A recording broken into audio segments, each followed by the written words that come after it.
Good morning class 10 students. Welcome to my LOH channel. My name is Madhu Ahuja. As you know we have started with 10 का दाम जिसमें हम हर दिन 1 Feb से 15 Feb तक हर दिन 10 क्वेश्चन आंसर्स डिस्कस करते हैं. Today is ours part 8. Okay, let's start with question number 1. Okay, now first question is explain why ionic compounds have high melting and boiling point. पहले तो आपको पता होना चाहिए कि आयनिक कंपाउंड्स कौन से होते हैं बेटा. जब मेटल और नॉन मेटल आपस में मिलके गेन और लॉस ऑफ इलेक्ट्रॉन से मिलके बनते हैं, that are called ionic compounds. ठीक है, एक मेटल फॉर एग्जांपल NaCl. ठीक है, तो इस तरह से मैग्नीशियम क्लोराइड, इसमें NaCl में क्या है, NaCl, Na is metal, Cl is non metal, और दोनों सोडियम अपना एक इलेक्ट्रॉन क्लोरीन को दे देता है, यानी there is a loss of electron and gain of electron. तो इस तरह के कंपाउंड्स को आयनिक कंपाउंड्स कहते हैं. ठीक है, तो यहाँ पे बोला गया है कि आयनिक उन्हीं की हम फिजिकल प्रॉपर्टीज, मैं यहाँ पेज नंबर दिखा रही हूँ आपका. दिस इज क्वाइट इंपॉर्टेंट, इससे रिलेटेड क्वेश्चन आते हैं. That is why I have written here. देखो यहाँ पे ionic compounds have high melting point and boiling point. इनका क्यों होता है ये बताना. अंडरस्टूड है, क्योंकि प्रेजेंस ऑफ आयंस हैं इनमें, opposite charges are present, so strong force of attraction. तो उस स्ट्रॉन्ग फोर्स ऑफ अट्रैक्शन को ब्रेक करने के लिए large amount of energy is required. Okay, so because a considerable energy is required to break the strong interionic attraction. Got it? Now question number 2, ionic compounds are solid and hard. Again वही है कि वो solid और hard क्यों होते हैं, क्योंकि उनमें ions present होते हैं, वो उसको कस के जकड़ के रखते हैं because of strong force of attraction. Okay, same answer here. Due to the strong force of attraction between positive and negative ions. Right. अब आ जाते हैं question number 3. You can take screenshot of this. Question number 3 देखिए, ionic compounds are good conductor of electricity even then do not conduct electricity in solid state. देखो पहले तो आपको पता होना चाहिए ionic compounds good conductor क्यों हैं, क्योंकि प्रेजेंस ऑफ आयंस. ठीक है, आयंस प्रेजेंट है and electricity is nothing but movement of ions only. ठीक है, तो यहाँ पे ionic compounds are good conductor, but good conductor होने के बावजूद वो सॉलिड स्टेट में क्यों नहीं इलेक्ट्रिसिटी कंडक्ट करते. This is important. ठीक है, देखो यहाँ पे I have written because in the solid state the opposite charge for ions are held together by strong electrostatic force of attraction and are not free to move.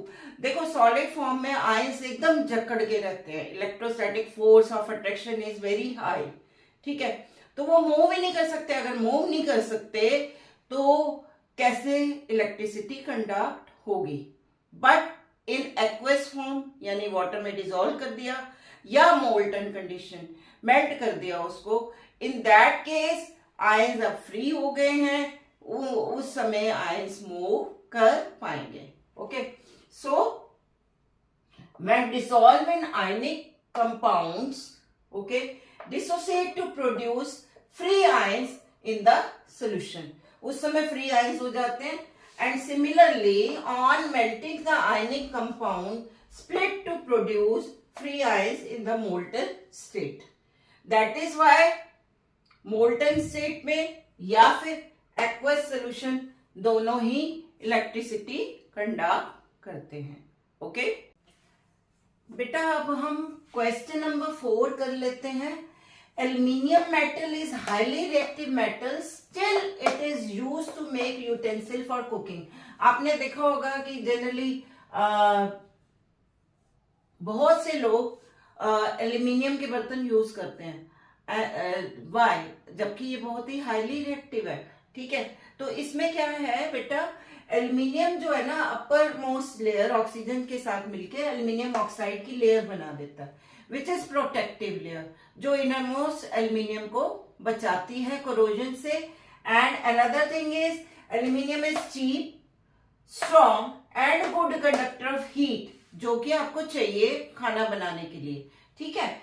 Also it form a protective layer of aluminium oxide, ठीक है। तो एक protective layer aluminium oxide की बन जाती है which protect inner most layer of aluminium, और it is not harmful for us also. Cooking में कोई हार्मफुल प्रोडक्ट्स भी नहीं बनते, ठीक है। Okay, now question number 5, state different ways to prevent from rusting of iron.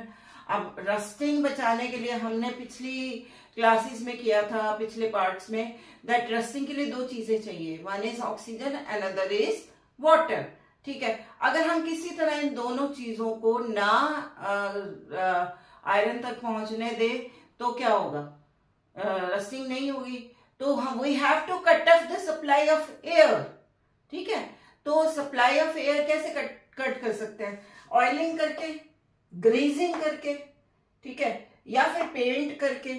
Another is galvanisation. Galvanisation क्या होता है, जिंक की कोटिंग कर दी जाती है आपकी किसके ऊपर, आयरन पे, या जो भी मेटल करोजन से बचाना है, स्पेशली आयरन पे ही की जाती है, ठीक है। तो उसके ऊपर जिंक की कोटिंग की जाती है। And alloying, what is alloying? Alloying means mixture of metal with non metal.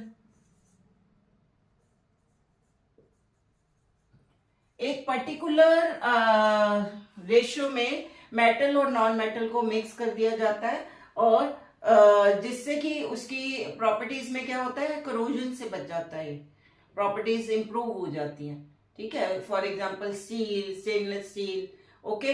तो दिस इज एलॉइंग। एलॉइंग से रिलेटेड हम कुछ और क्वेश्चंस नेक्स्ट पार्ट में करेंगे, ठीक है। Okay, now come to question number 6, name the metals which occur in free state, और you can say native state.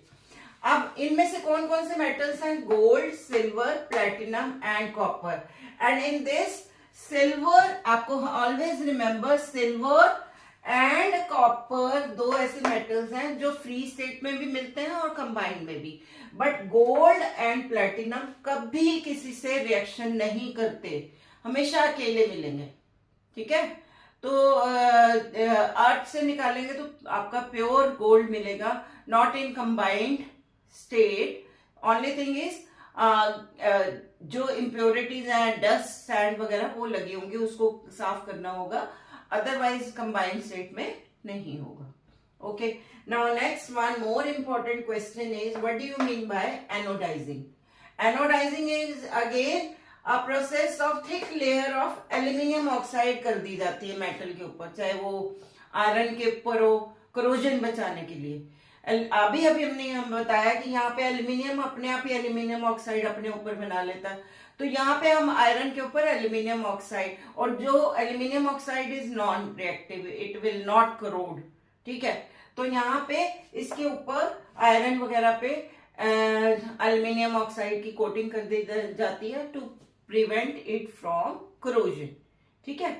Next is what is aqua regia? This is very important. There is one question in your NCERT I am showing you, exercise में है आपका, कि gold Smith ने किसी, मतलब मैं आपको वैसे ही वो वाला नहीं बताती, आपको वैसे ही बताती हूँ कि one that I am showing, यहाँ पे दिखा रही हूँ आपको, वैसे बता देती हूँ कि एक लेडी अपने ऑर्नामेंट्स क्लीन कराने के लिए गोल्ड स्मिथ के पास गई और उसने उसको कहा कि इसको क्लीन कर दीजिए। उसने क्या किया कि एक्वा रिजिया में डिप कर दिया। एक्वा रिजिया में यू नो गोल्ड भी मेल्ट हो जाता। उसके सामने उसको बोला कोई बात नहीं, हम इसको क्लीन कर देते हैं, ये देखो हम इस सोल्यूशन में डिप करेंगे, अभी साफ हो जाएगा। अब उसमें क्या है कि बहुत सारा गोल्ड जो है उसमें डिजोल्व हो गया, अपर मोस्ट लेयर्स निकल गई, तो गोल्ड तो साफ हो गई, नेचुरली चमक आ जाएगी, उसमें इंटरनल लेयर है पर बहुत सा गोल्ड उसमें चला गया। This is some many times goldsmith जो है चीटिंग करते हैं। तो what is aqua regia? It is a solution made of concentrated HCl and concentrated HNO3 से बना हुआ है, फ्रेशली प्रिपेयर्ड होना चाहिए एंड 3:1 रेशो, यानी 3 part concentrated HCl and 1 part nitric acid. This is called aqua regia and it can dissolve gold also. अब बेटा question number 9 कर लेते हैं, assertion and reason. ऑलरेडी यहाँ पे मैंने आपके ऑप्शंस दे रखे हैं, हम हर पार्ट में करते हैं तो अब आपको याद हो गई होंगी, ठीक है। First this assertion, sodium metal is always hand with tongue and not with hands, a pair of tongs and not with hands. इसका क्या मतलब है कि हमेशा सोडियम को a pair of टोंग क्या होती है, जैसे उसको होल्ड करने के लिए, पकड़ने के लिए होती है, उससे पकड़ना चाहिए, ना कि विद हैंड्स, ठीक है। अब ऐसा क्यों है, हम ऑलरेडी आपको बता चुके हैं पिछली क्लास में कि सोडियम एंड पोटेशियम को हम किस में रखते हैं, केरोसिन ऑयल में रखते हैं। अगर हम ओपन छोड़ेंगे it is highly reactive, it will react with oxygen and catches fire, ठीक है।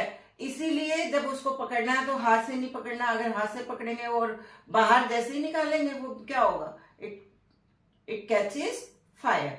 सो दिस इज ट्रू, ठीक है। अब दूसरा क्या है, sodium metal is very soft and can be cut easily with knife. ये भी बिल्कुल सही है कि नाइफ से आप उसको काट सकते हो आराम से, जबकि मेटल सॉफ्ट नहीं होते, but sodium is very soft. This is also true, but क्या ये इसकी करेक्ट एक्सप्लेनेशन है? नो। सो क्या कौन सा ऑप्शन आएगा आप सामने देख सकते हो, उसके अकॉर्डिंग दोनों सही है but not the correct explanation, so B. Okay, now come to question number 10। assertion क्या है, calcium when put in water start floating on the surface of water. ये भी हमने कल के पार्ट में डिस्कस किया था कि कैल्शियम जो है जैसे पानी में डालते हैं, जबकि वो मेटल है नीचे सिंक कर जाना चाहिए, ठीक है, पर वो फ्लोट करता है ऊपर सरफेस में। मेटल्स तो फ्लोट नहीं करते ना, हैवी चीजें तो नीचे सिंक कर जानी चाहिए, ठीक है। This is true. Okay, now calcium has lower density than water. Calcium की वाटर से डेंसिटी कम होती है, इज इट ट्रू? नो ना, ये नहीं है ना। रीजन क्या है ऊपर ऊपर आने का? वैसे तो ऊपर वो वाले सब्सटेंसेस आते हैं वाटर में जिनकी डेंसिटी लो होती है। क्या कैल्शियम की डेंसिटी लो है? नो। उसका रीजन यहाँ पे ऊपर आने का सरफेस पे क्या है कि हाइड्रोजन गैस के बबल्स उसको स्टिक करके ऊपर ले आते हैं, क्योंकि हाइड्रोजन गैस ज्यादा निकल रही है, कैल्शियम को stick, this is quite important question, हमने कल भी डिस्कस किया, तो वो उसको स्टिक करके ऊपर ले आते हैं। So this is false. तो आपकी ऑप्शन क्या हो गई, जब असर्शन इज करेक्ट तो ऑप्शन सी। सो इसके साथ ही हमारा पार्ट 8 फिनिश होता है बेटा। अगर आपको मेरी ये वीडियो अच्छी लगी हो तो please like, share and subscribe. Bye.